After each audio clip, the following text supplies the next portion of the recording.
Lise, et qui dit Île de Ré dit forcément vélo. Évidemment. Et votre top 3 aujourd'hui est consacré aux 3 plus belles balades à vélo, mais en dehors de l'île de Ré, pour justement aller visiter d'autres coins de France. Et on commence par le Tarn. Après avoir mangé la charcuterie pour l'éliminer. Voilà. Et on commence par le Tarn et Garonne. Oui, pour emprunter la voie verte du canal des Deux Mers. Alors deux mers parce que l'itinéraire relie la Méditerranée à l'Atlantique. Vous pourrez pédaler le long de l'estuaire de la Gironde, du canal de Garonne et du canal du Midi.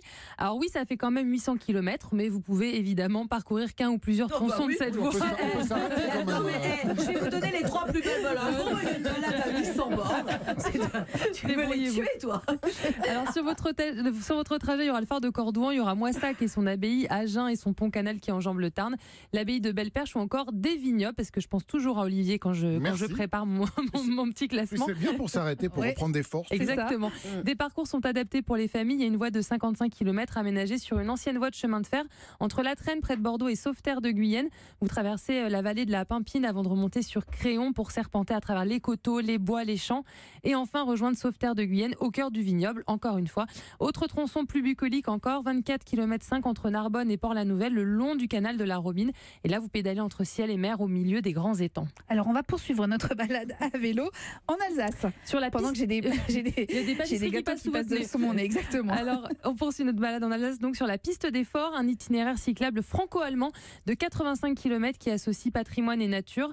Alors, entre 1871 et 1918, les Allemands en fait construisirent autour de Strasbourg 19 forts. 16 sont aujourd'hui en France et 3 en Allemagne. Ils avaient vocation à remplacer les fortifications de Spéclin et de Vauban jugées obsolètes.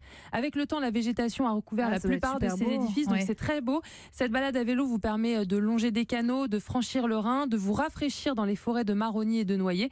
Et la piste des Forts est accessible depuis le centre-ville de Strasbourg. Et enfin, on termine, Lise, avec c'est pas évident là aujourd'hui. C'est pas évident aujourd'hui. Il y a beaucoup d'agitation dans le studio, mais on termine par les voies vertes de Bretagne. Oui, la région a mis en place un réseau de véloroutes et de voies vertes de 1700 km. C'est encore plus que les 800.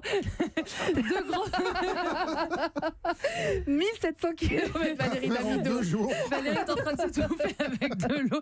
Alors, 2 grands itinéraires, la Vélodyssée de Roscoff à Nantes et le Tour de Manche du Mont-Saint-Michel à Saint-Malo, mais aussi des centaines de kilomètres au cœur de la Bretagne sauvage.